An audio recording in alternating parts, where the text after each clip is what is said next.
Oh man, what can we learn today, children, from our beloved group of males? Oh my dear Lord. Yes, it is. It's our beloved Steve Bannon. Oh my God. We can listen to this Mr. Pro White, Mr. Pro USA, Mr. Red, White, and Blue, Eagle across the sky, hashtag MAGA. What can we learn today from our beloved overlord? DACA the other day. Okay, I don't agree with that DACA decision, but I understand how he struggled with it. I understand how he's giving a possibility of a legislative thing, and he said even last night in a tweet, he would rethink it. Trust me, the guys on the far right, the guys on the conservative side, are not happy with this. Can I remind you, a good Catholic, that Cardinal Dolan is opposed to what's happening with DACA? Cardinal Dolan. The Catholic Church has been terrible about this. Okay, fair The bishops have been terrible about this. By the way, you know why? Because unable to really to come to grips with the problems in the church, they need illegal aliens. They need illegal aliens to fill the churches. It's obvious on the face of it. That's what the entire Catholic bishops condemning. They have an economic interest. They have an economic interest in unlimited immigration. Unlimited. Oh man, where to begin with this Mr. Pro USA? Now bear with me here. Um, a lot of hardcore Trump supporters, Breitbart fans, they are so like, yeah, you go, Steve Bannon. That you take those leftist liberals, those snowflakes, there, you mega. That's right. That's it. The Catholic Church are coinciding. Okay, I get that. I understand that. Catholic Church, like any church, is a business. I understand that. I understand that that's a possibility that maybe they're just allowing illegals to come in because they want to fill in the seats because of the fact of what's the issues in the church. These are probably true. I mean, maybe that's the case. But we gotta ask the question then, Mr. Steve Bannon, Mr. Pro White, Mr. Alt Right himself, Mr. These Trump supporters. Let me ask these people about the far right. The far right, you go far right or far left, whatever you see in the middle. I don't care what it is. Anytime you hear an American speak, you have to question everything he has to say because we all know that roughly a lot of stuff he says is a bunch of bullshit. The Catholic Church, now, if you actually learn the history of the Catholic Church and Latin American countries, you realize that actually, even though I grew up Catholic, I'm not the biggest fan of the Catholic Church overall. I cannot deny the fact that locally, a lot of the priests actually done really good things in our countries. In Mexico, our supposed founding father was a priest. The one Bartholomew de las Cosas, he was the one who was the very first one to stop, tried to stop slavery, and this was way before any abolitionist in the United States. For example, in Peru, there was a Afro-Peruvian priest that was trying to save help indigenous people and former African slaves and helping them. There's Father Mujica from Argentina, another man, an upper class priest that helped the poor people of Argentina, and during the Dirty War was trying to help people around the northern parts of Argentina. A lot of the stories of priests and Latin American countries is actually genuinely cherishable relationship because a lot of times when there was a crisis occurring, a lot of local priests get involved. Even right now, a lot of priests are actually being killed in a lot of Latin American countries because they're fighting against drug lords, gangs, criminals. Mexico, for example, there was 2 priests that were just speaking against the cartel violence and they were killed.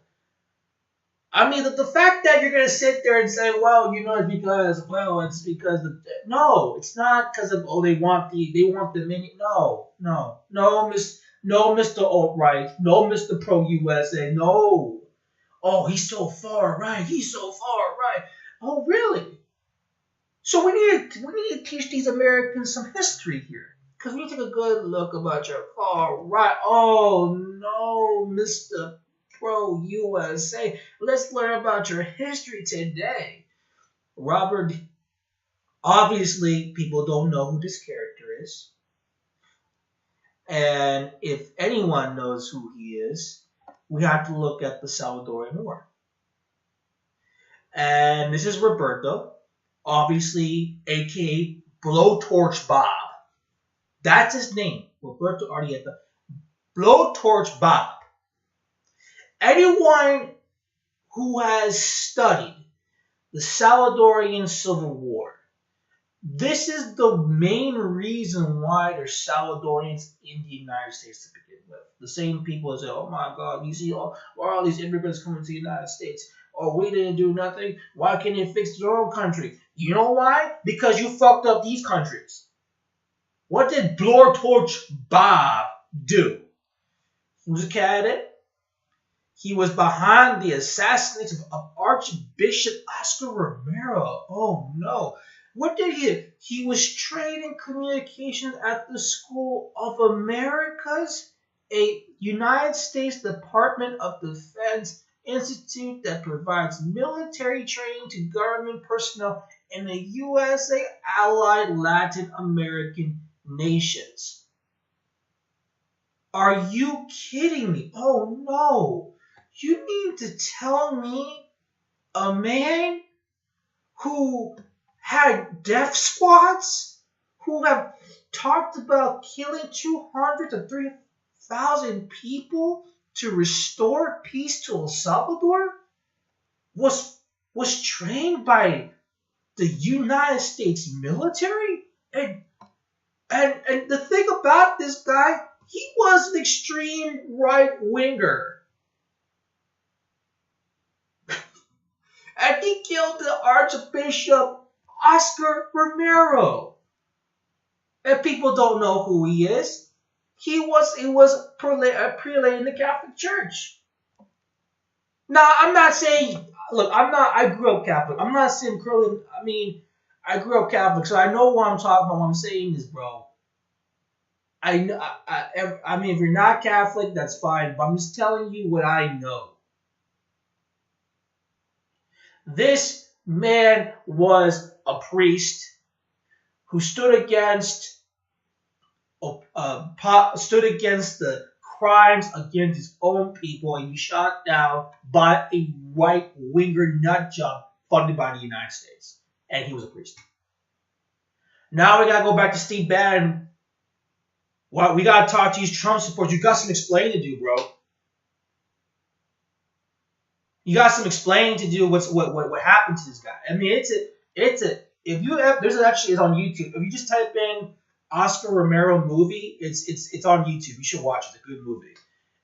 But I mean, the stories. It is sad. No one talks about this. If you want to know why Salvadorians came to the United States to begin with, was because of this war. This man here was funded. Mr. Blowtorch Bob, that's his nickname, was funded by the United States. And he was an extreme right wing. Now look at Steve Bannon. Steve Bannon, oh, he's a conservative. He's a far right. Far right. Oh yeah, extreme right, far right. Okay, explain this to me, Mr. Pro USA, Mr. I got to go overseas and explore this and spread democracy. Bullshit. Stop lying, bro. And don't get me started with left-wing politics, because they're no different. Case example, Honduras, and how left-wing politicians from the United States has fucked over that country, Honduras, back in 2009, which led to the massive rise of murder rates in Honduras. No different from right-wingers. I told you, right-wing, left-wing, conservative, liberal, same bullshit.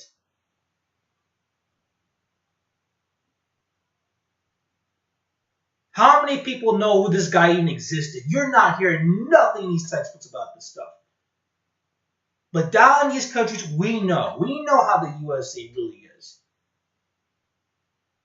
Oh no. Oh no. They will never do nothing like that. Yes, they do. They do this all the time. Stop lying to yourself. This is the United States. This is what they do. Come on. School of Americas. You want me to look? You want me to keep educating you? School of the Americas, right there. Look at this. Look at all this stuff. Look at all these names. All these dictators. The Zeta Cartel founders, was funded by the School of Americas, man. I keep trying to tell you this, man. Oh my God.